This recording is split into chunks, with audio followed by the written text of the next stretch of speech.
ریاستی ادارے یا ملٹری اسٹیبلشمنٹ کیسے نوجوانوں میں نفرت پھیلاتی ہے، کس طرح سے ایک تقسیم پیدا کرتی ہے، اور کس طریقے سے اچھے خاصے محب وطن لوگوں کو غدار بنایا جاتا ہے میڈیا کے پروپیگنڈا کے ذریعے سے، مختلف طریقوں سے لوگوں کو دیوار سے لگا کر. دیکھیں جب آپ کسی کو دیوار کے ساتھ لگاتے ہیں، اس کو مارتے ہیں، اس کے منہ سے کوئی نہ کوئی بات تو نکل ہی آتی ہے. بس اسی ایک بات کو پکڑ کے اس کو دیوار کے ساتھ لگا دیا جاتا ہے. اسی ایک بات کو پکڑ کے بات کا بتنگڑ بنا کے اچھے خاصے محب وطن لوگوں کو غدار بنا دیا جاتا ہے. اور یہ کھیل آج کا نہیں ہے، بہت پرانا ہے اور پاکستان میں بہت عرصے سے کھیلا جا رہا ہے. ایوب خان بھی کھیلتا رہا ہے، ضیاء الحق بھی کھیلتا رہا ہے، یحییٰ خان نے کھیلا، پرویز مشرف نے بھی کھیلا، یہ جنرل باجوہ نے کھیلا. اب جنرل عاصم منیر کے دور میں یہی کھیل کھیلا جا رہا ہے. نیا کھیل نہیں ہے، پاکستانی اس کھیل سے بڑے واقف ہیں، پاکستانیوں کو سمجھ ہے. قومی اسمبلی میں ناظرین جو اپوزیشن کے لوگ ہیں، محمود خان اچکزئی، بیرسٹر گوہر، اسد کیسر صاحب، جنید اکبر صاحب، ان لوگوں کی ملاقات ہوئی شہباز شریف سے، اسحاق ڈار سے، خواجہ آصف سے. کچھ تصویریں وغیرہ آ گئی تو سوشل میڈیا پہ لوگ بہت غصے میں ہیں. غصہ جائز بھی ہے. لوگوں کو لگتا ہے کہ جتنا بھی ظلم اور جبر ہوا پاکستان میں، اس کے بینیفیشری یہ لوگ ہیں. جتنا پاکستانیوں کو ستایا گیا اس کے پیچھے یہ لوگ ہیں فائدہ اٹھانے والے. اور یہ جعلی حکومت میں آ کر بیٹھے ہیں، انہوں نے آئینی ترامیم بھی کر دی. عمران خان اگر آج جیل میں اور بشرا بی بی کے ساتھ ظلم ہو رہا ہے تو اس سارے کے پیچھے بھی یہ لوگ ہیں.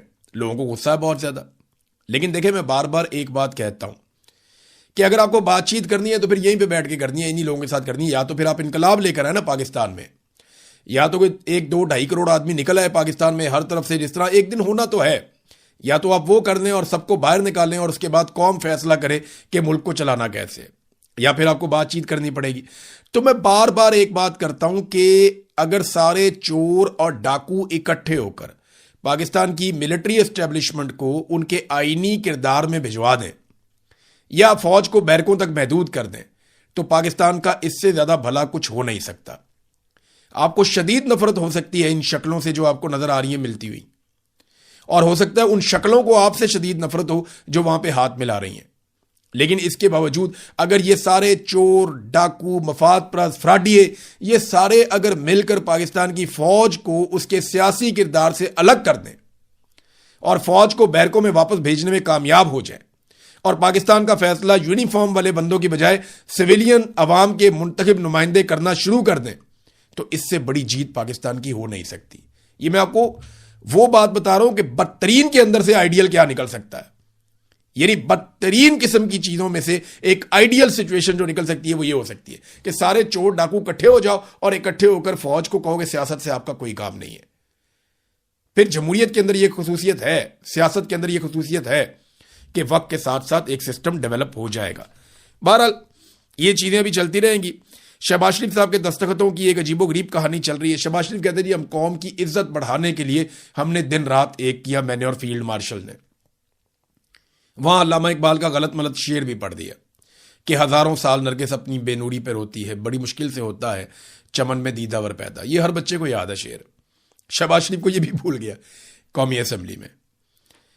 بکھلائے ہوئے بیچارے، ان کو صرف فیلڈ مارشل عاصم منیر کا نام یاد ہے. اس سے پہلے وہ سید ضرور لگاتے ہیں اور پھر ان کی تعریفیں کرتے ہیں، چاہے وہ اقوام متحدہ میں ہو، کسی بھی پلیٹ فارم پہ ہو، کہیں پہ بھی ہو. ان کو پتہ ہے کہ یہ والا جوتا میں نے ہر حال میں پالش کرنا ہے. وہ کرتے ہیں اور کرتے رہیں گے جب تک ان کی سیاست ہے. اب انہیں یہی کرنا پڑے گا.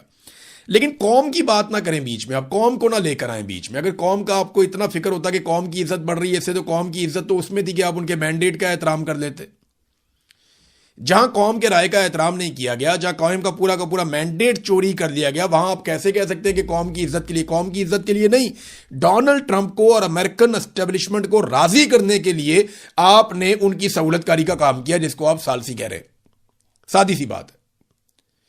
آپ امریکہ کے مشن کے اوپر تھے کہ جناب ہم نے ثالثی کرنی ہے، اور فائدہ ویسے ہوا سب کا. یہ دیکھیں، یہ بات جو ماننے والی ہے وہ ماننے والی ہے. پاکستان نے جو رول پلے کیا، چاہے ان کی نیت یہ تھی کہ ڈونلڈ ٹرمپ کو راضی کرنا ہے تاکہ عمران خان کا خطرہ ٹلا رہے، ڈونلڈ ٹرمپ کو راضی رکھنا ہے تاکہ پاکستان کے اندر ہم جتنا بھی ظلم جبر اور فسادیت کریں اس کے اوپر کوئی بول نہ سکے. تو ڈونلڈ ٹرمپ کو راضی کرنے کی نیت سے انہوں نے جو کام کیا نا، وہ کام انہوں نے ٹھیک کیا کہ انہوں نے ایران اور امریکہ کے بیچ میں ثالث کا رول پلے کیا. لیکن یاد رکھیے گا، ثالث اور بھی بہت سارے ہو سکتے تھے، لیکن امریکنز کو شروع میں پاکستانیوں کی ضرورت تھی فیس سیونگ کے لیے، اور یہ استعمال بھی ہوئے. اس کے بعد جس طرح ان کو مکھن میں سے بال کی طرح نکالا گیا وہ آپ کے سامنے، لیکن کمپنسیٹ ہو جائیں گے آنے والے تھوڑے دنوں میں، آپ دیکھیں گے یہ کمپنسیٹ ہو جائیں گے، ان سے وعدہ کر لیا گیا۔ ناظرین، بار بار پاکستان میں کہا جاتا ہے، یہ وزراء کہتے ہیں کہ ہم نے پاسپورٹ کی بہت عزت بڑھا دی ہے، پاکستانی پاسپورٹ کی بہت عزت ہو گئی ہے، پوری دنیا میں پاکستانی پاسپورٹ دیکھتے ہی امیگریشن والے کھڑے ہو جاتے ہیں، کھڑے ہو کر سلوٹ مارتے ہیں، اس کے بعد پوچھتے ہیں کہ کیا آپ پاکستان سے ہیں، اس کے بعد ٹھنڈا منگا لیتے ہیں، اس کے بعد بیٹھ کے باتیں کرتے ہیں، پوچھتے ہیں جناب آپ اتنے شاندار اتنے عظیم لوگ آپ نے کیسے پیدا کیے، بڑی ایسی باتیں عجیب و غریب۔ میں یہاں پھرتا ہوں، مجھے تو کبھی کسی نے نہیں ایسے کہا، بلکہ ایسا ہوتا ہے بعض اوقات کہ ہمارا پاسپورٹ دیکھ کے لوگ کہتے ہیں آپ وہ والی لائن میں چلے جائیں، تو ہم وہ والی لائن میں جا کے کھڑے ہو جاتے ہیں۔ پاسپورٹ کی انہوں نے کتنی عزت کی ہے، ذرا یہ ایک خبر، ایک انکشاف ہے جو ماجد نظامی صاحب نے کیا ہے، جرنلسٹ ہیں وہ، ایک انکشاف کرتے ہیں اور ذرا انکشاف آپ سنیں، آپ حیران ہو جائیں گے۔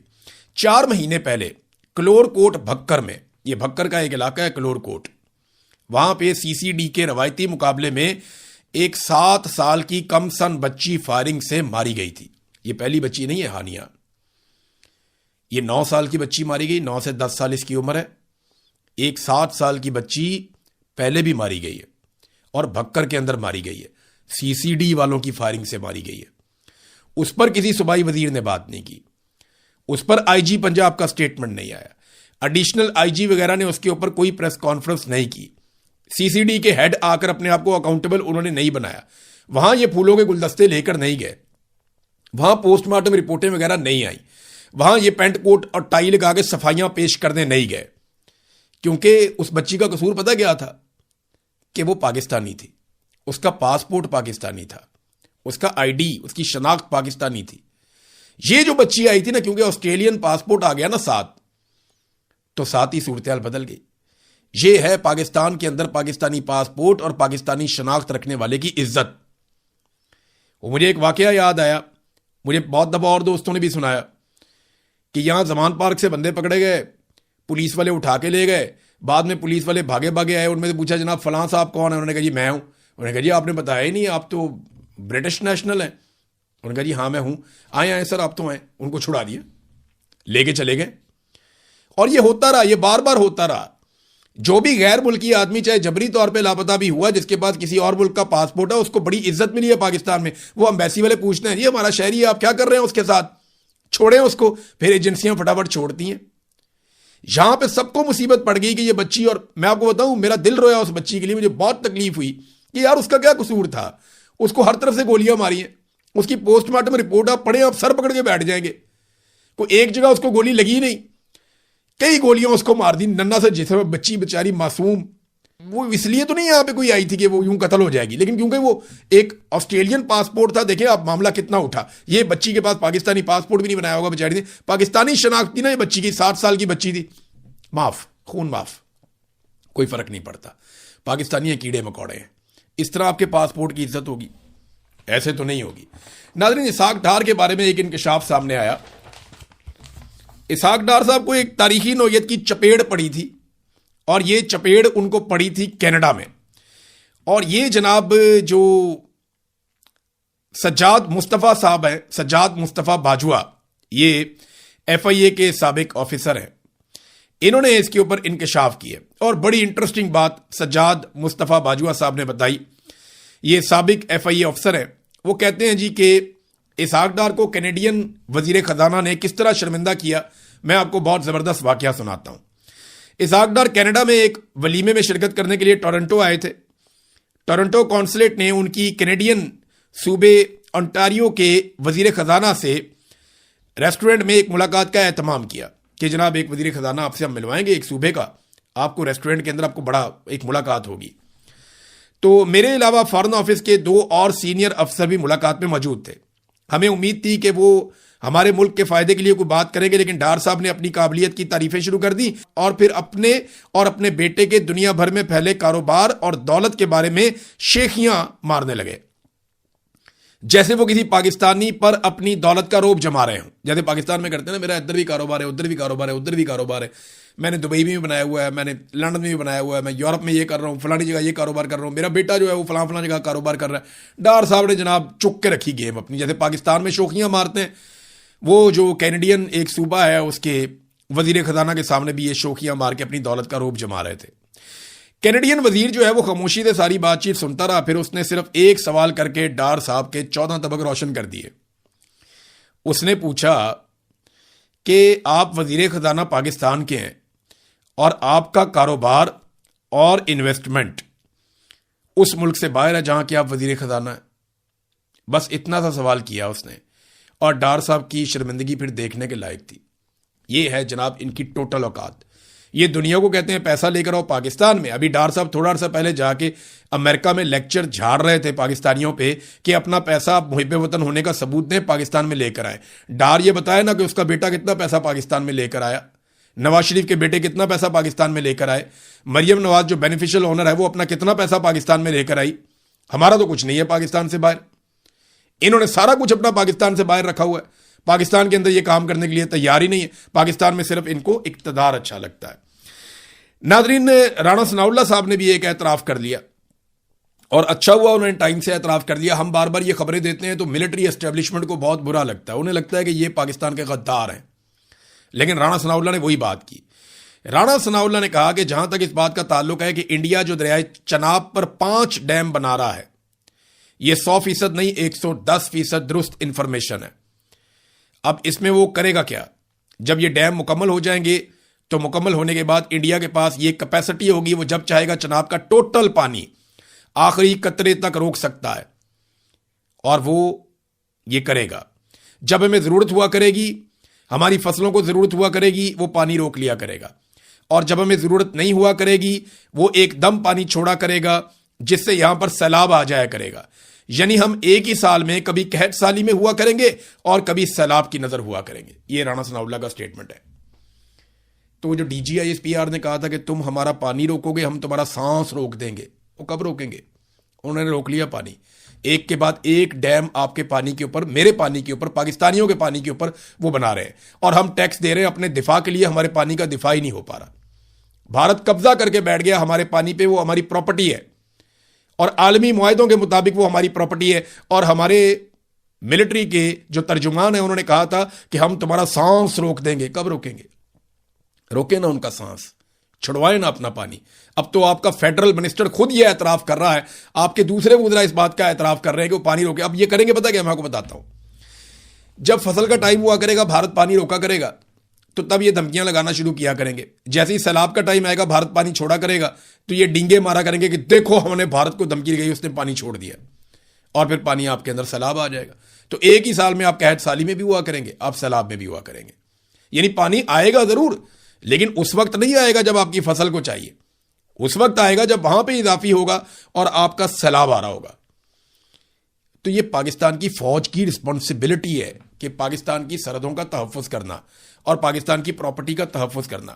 ہمارے پانیوں کے اوپر قبضہ ہو رہا ہے اور ہم دنیا کی ثالثی کروا رہے ہیں. ناظرین, اسرائیل کے میڈیا میں یا اسرائیل کے اندر مختلف جو شدت پسند لوگ ہیں وہ ڈونلڈ ٹرمپ کے خلاف ہو گئے, اور اب وہ یہ کہنا شروع ہو گئے ہیں کہ ہمیں ڈونلڈ ٹرمپ سے باہر نکل کر خود اپنے فیصلے کرنے پڑیں گے, اور ڈونلڈ ٹرمپ پہ تنقید بھی شروع ہو گئی ہے. ایک سٹیٹمنٹ ہے, اور یہ بڑا خوفناک سٹیٹمنٹ ہے. یہ سٹیٹمنٹ دیا ہے اسرائیلی وزیر برائے قومی سلامتی اتمار بن گویر نے. یہ ذرا سٹیٹمنٹ آپ سنیں کتنا خوفناک ہے. ایک اسرائیلی ماں کے ہر ایک آنسو کے بدلے 1000 لبنانی ماؤں کو رونا ہوگا, پورے لبنان کو جلنا ہوگا. بھی لڑائی کے اندر جو ہے اتنے سارے حزب اللہ کے لوگ جاں بحق ہو گئے, وہاں پہ اسرائیلی بھی مارے گئے. لڑائی میں تو یہ چلتا ہے پھر, لیکن وہ کہتے ہیں سویلینز کو مار دو. امریکیوں کے پورے احترام کے ساتھ اسرائیل کو پوری دنیا پر یہ واضح کر دینا چاہیے کہ ہمارے بیٹوں کا خون اور ہمارے شہریوں کا تحفظ رائے گاہ جانے کے لیے نہیں ہے. پورے لبنان کو جلنا ہوگا. ہمارا اولین فرض اسرائیل کے فوجیوں کی حفاظت کرنا ہے, اور یہ عہد باقی تمام ترجیحات پر مقدم ہے. میں نے وزیر اعظم سے اپنی نجی ملاقاتوں میں یہ بھی کہا کہ ایک اسرائیلی ماں کے ہر ایک آنسو کے بدلے 1000 لبنانی ماؤں کو رونا ہوگا. یہ پنگ پونگ کا کھیل اب بہت ہو چکا. مشرق وسطی میں آپ نپے تلے جوابات اور تحمل مزاجی سے نہیں جیتتے. آپ کو بے قابو اور شدید جارحانہ ہونا پڑتا ہے, نیست و نابود کرنے کے لیے, دہشت کو کچلنے کے لیے. یہ جناب آپ الفاظ ہیں ایک منسٹر کے جو نیتن یاہو کی کیبنٹ کے ہیں, تو آپ اندازہ کر لیں. ایرانی وزیر خارجہ عباس عراقچی نے اس کے اوپر جواب دیا. انہوں نے کہا یہ کسی عام